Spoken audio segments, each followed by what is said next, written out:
Many of the issues which I mentioned previously in part 5 of this documentary and elsewhere are issues of Afro-Americans in other places of the U.S.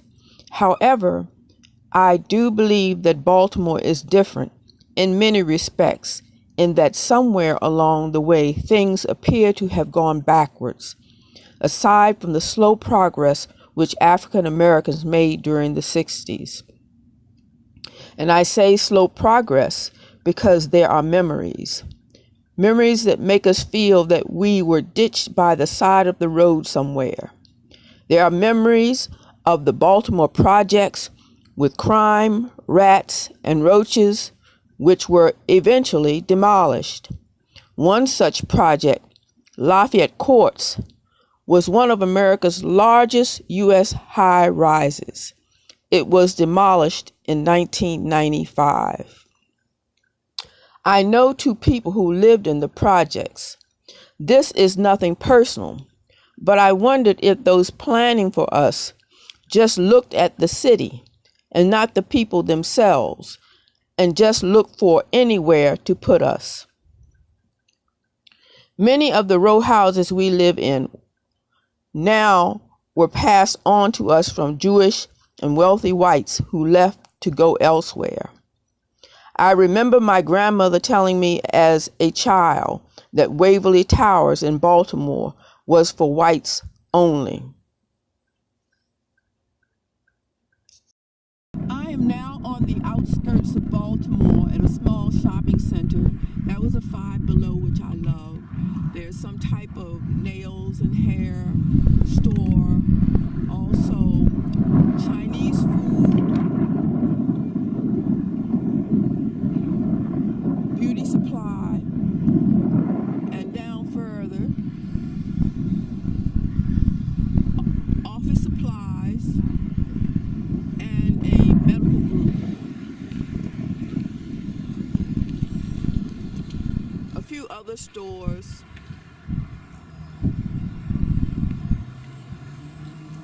I need to get a new computer because I have dead pixels on my computer, which doesn't get any better, so I need to go to the office supply.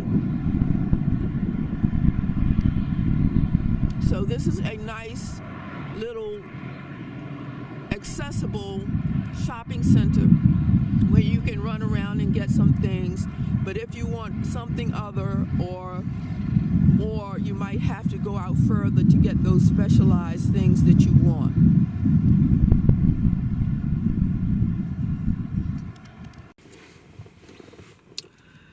And yes, there are memories as a child of establishments where parents and relatives could not enter or try on shoes or go to the bathroom.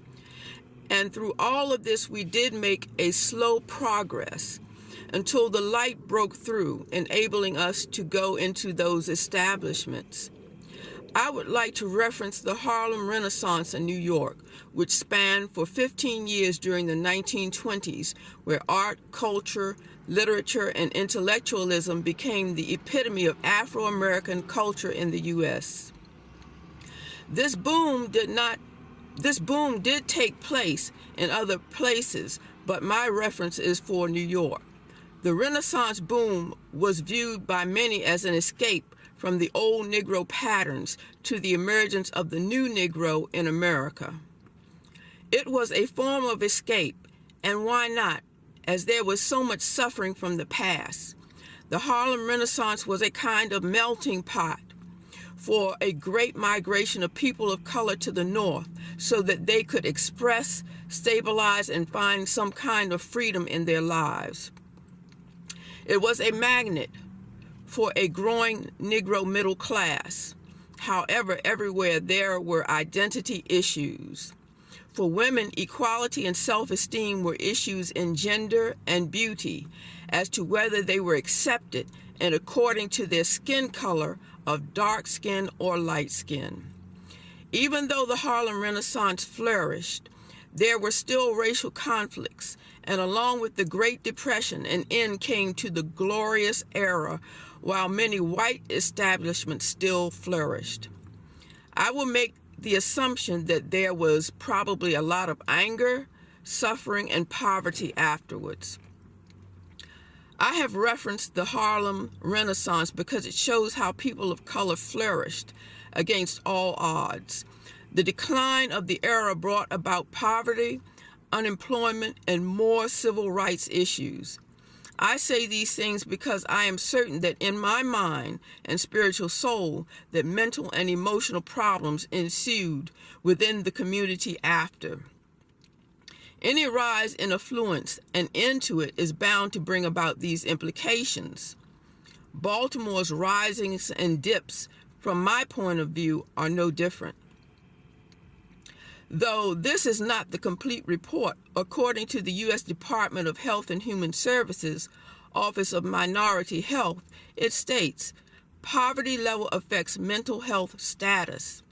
African Americans living below the poverty level, as compared to those over twice the poverty level, are 3 times more likely to report psychological distress. Also, adult African Americans are 20% more likely to report serious psychological distress than adult whites. The World Health Organization describes poverty as the greatest cause of suffering on earth. According to Wikipedia, under causes of mental disorders, there are life experience and environmental factors. Causes of mental illness can come from stressors ranging from financial issues to having low self-esteem. Wikipedia states that environmental factors include, but are not limited to, dysfunctional home life, poor relationships with others, substance abuse, not meeting social expectations, low self-esteem, and poverty.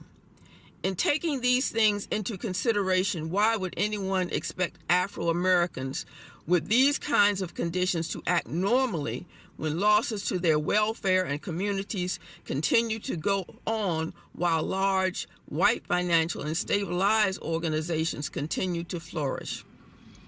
One could expect an analysis that there would be anger, ill feelings, conflicts, and possible riots because of low esteem and lack of care. Riots are not the answer, but what I have stated is the reason. I might add that all human beings are creatures of comfort. Any disruption to their well-being means it evokes the flight or fight reaction in the adrenal glands. We know this. African Americans living in poverty in Baltimore have been looked upon with disdain, even though we know and are knowledgeable about their condition. I heard a woman as I passed by one day say, if someone is killing me, I'm going to fight. Now, what she meant was she wanted to live. Her condition evoked the fight or flight awareness, which can only be attributed to the suffering condition of Afro-Americans in Baltimore, though she would have been blamed by those not understanding as someone who looks like a person who wants to cause trouble. The mental health issues, I believe, are extensive, so I will end this as part 6 of Impressions of Baltimore from my perspective.